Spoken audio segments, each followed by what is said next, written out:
tanggal 15 Agustus 1945, Kaisar Hirohito memerintahkan penghentian permusuhan terhadap sekutu.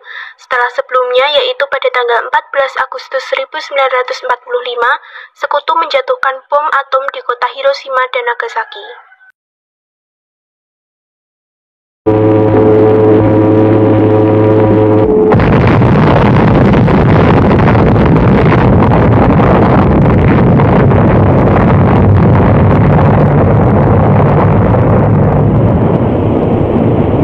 The awful roar of the blast, equal to a discharge of 60,000 depth charges, each weighing 600 pounds, strikes the ears of the observers. Many miles away, the raging might of searing flame, crushing force, and deadly radioactive water is seen falling in a killing mist as the great circular wall of sea closes in on the guinea pig fleet.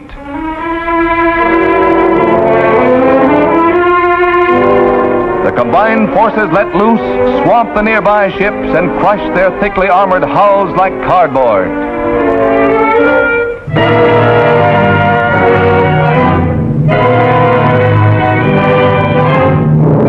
Seen from the air, the towering waves set in motion appear to be only shallow ripples. Berita tentang gencatan senjata yang dilakukan oleh Jepang ini disiarkan di radio Jepang dari Tokyo.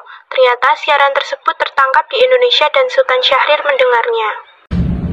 Apakah kalian telah mendengar berita kekalahan Jepang? Belum, Bu.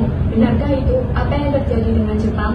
Dari yang kudengar, sekutu telah menjatuhkan bom di kota Hiroshima dan Nagasaki. Oleh sebab itu, Jepang melakukan gencatan senjata. Kalau gitu kita harus segera memproklamirkan kemerdekaan. Benar itu. Jepang tak ada lagi wewenang di negeri kita. Kita harus memanfaatkan momen ini. Sultan Syahrir dan Muhammad Hatta menemui Soekarno di rumahnya untuk memberitahukan tentang kekalahan Jepang. Syahrir mendesak untuk mempercepat proklamasi, tetapi Bung Karno menolak. Assalamualaikum. Waalaikumsalam, silakan masuk. Terima kasih. Apa kalian kemari? Ada masalah apa? Ada berita penting yang akan Syahrir sampaikan. Berita apakah itu, Syahrir? Saya dengar Jepang telah menyerah bagi sekutu. Bagaimana jika kesempatan ini kita gunakan untuk memproklamasikan kemerdekaan agar Indonesia memiliki kepemimpinan baru? Tidak berhak bertindak sendirian. Semua itu hak PPKI. Alangkah janggal bila saya mengucapkan kemerdekaan tanpa melalui PPKI yang saya ketuai. Tapi Bu, Maafkan saya, Syahrir.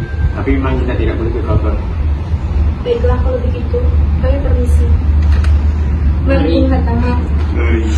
Dengan berat hati mendengar keputusan tersebut, para pemuda pun meninggalkan kediaman Soekarno.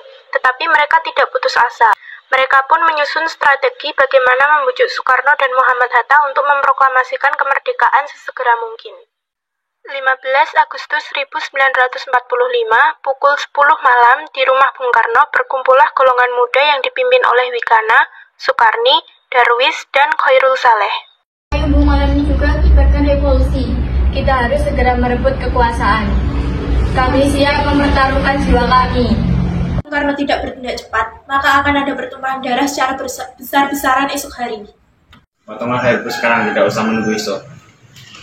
Sudahlah, tak ada gunanya Anda bertengkar. Marilah duduk kembali dan bicarakan ini baik-baik. Karena kita tidak boleh gegabah, lalu mengapa Anda tidak melakukannya sendiri? Mengapa meminta Soekarno melakukannya? Saya hanya mengingatkan, Bung, jika kemerdekaan Indonesia tidak dilakukan malam ini, besok rakyat akan membunuh orang-orang yang dicurigai sebagai pro-Belanda seperti orang-orang Ambon. Wigana benar, Bung. Lagi pula mengapa kita harus menunggu Jepang memerdekakan kita jika kita bisa mewujudkan kemerdekaan kita sendiri? Kepalan kita banding dengan kekuatan Jepang dan sekutu kita tidak akan dapat bertahan sendiri setelah merdeka tanpa bantuan mereka. Ayo, ini kita bisa, Bu. Benar, Bung. Mari kita segera laksanakan proklamasi. Malam ini, Bung. Malam ini. Tenang-tenang, ini sudah malam. Tak baik Anda semua membuat keributan seperti ini. Saya mengerti perasaan saudara, tapi saya tidak dapat mengabulkan permintaan saudara karena saya takut ada banyak lagi korban jiwa. Setelah usahanya mendesak golongan tua gagal, para pemuda lalu melaksanakan pertemuan di Jalan Cikini nomor 71. Mereka lalu sepakat untuk menculik Soekarno-Hatta dan membawa mereka ke Rengas Dengklok.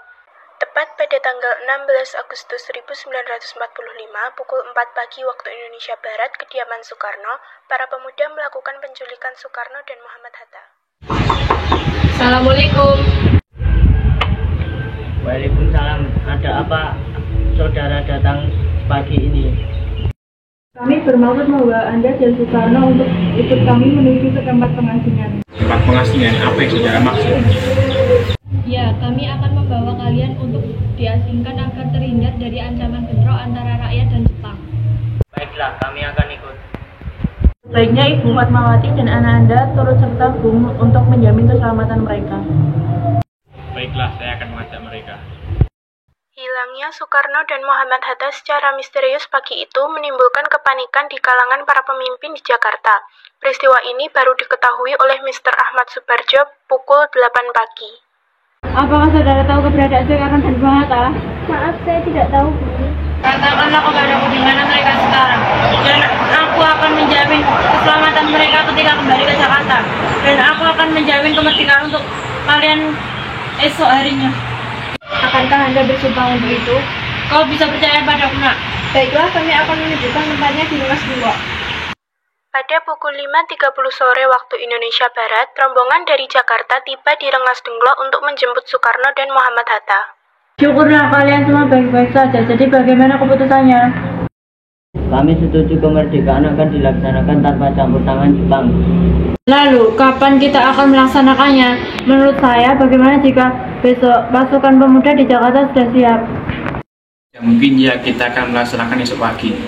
Selesailah perundingan di Rengas Dengklok. Semua anggota golongan tua maupun muda kembali ke Jakarta untuk membahas lanjutan rencana proklamasi kemerdekaan tanggal 17 Agustus 1945. 17 Agustus 1945 dini hari, setelah sampai di rumah Laksamana Maeda yang terletak di Jalan Imam Bonjol nomor 1, Bung Karno pergi menemui Nishimura agar merubah status dan keadaan di Indonesia. Namun Nishimura tidak mau, sehingga Bung Karno kembali ke rumah Laksamana Maeda. Di ruang makan rumah Laksamana Maeda berkumpullah IR Soekarno, DRS Muhammad Hatta, Ahmad Subarjo, Soekarni, Sayuti Melik, dan BM Diah untuk merumuskan naskah proklamasi. Saudara-saudara, bagaimana bunyi naskah teks proklamasi kita?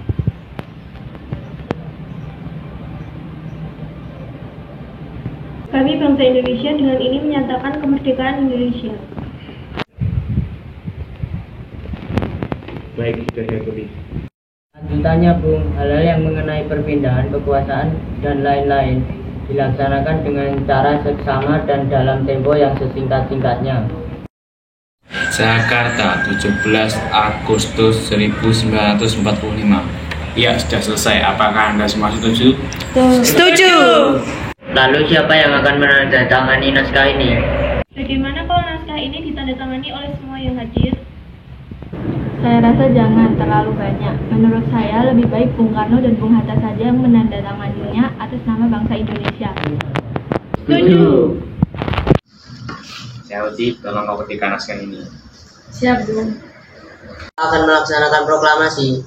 Menurut saya, tanggal 17 adalah tanggal baik, sebagaimana Al-Quran diturunkan tanggal 17. Selain itu, dalam sehari semalam orang Islam melaksanakan sholat sebanyak 17 rakaat. Jadi bagaimana kalau hari ini, Jumat pagi, tanggal 17 Agustus? Bung, lebih cepat lebih baik. Pukul berapa kita akan melaksanakannya? Pukul 10 tepat bagaimana? Setuju!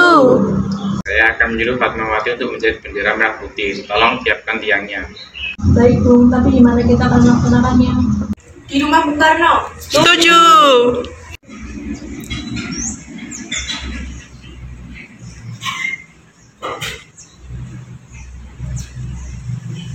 Sayuti masuk membawa naskah yang sudah diketik, memberikannya pada Soekarno. Ini naskahnya, Bung, sudah ditandatangani. Baiklah.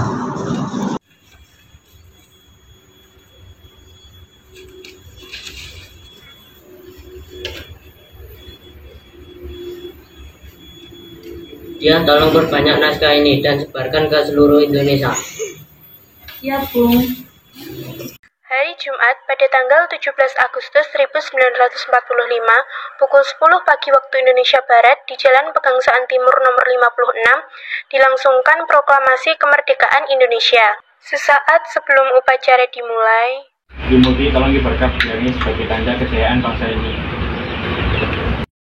Bung, saya akan menyuruh anak didik saya untuk mengibarkannya. Hai kalian, jaga baik-baik bendera ini. Kalian mendapatkan kehormatan untuk mengibarkan bendera ini untuk pertama kalinya dalam sejarah Indonesia. Siap, Komandan, kami tak akan mengecewakan Anda. Tiba saatnya upacara proklamasi kemerdekaan Indonesia.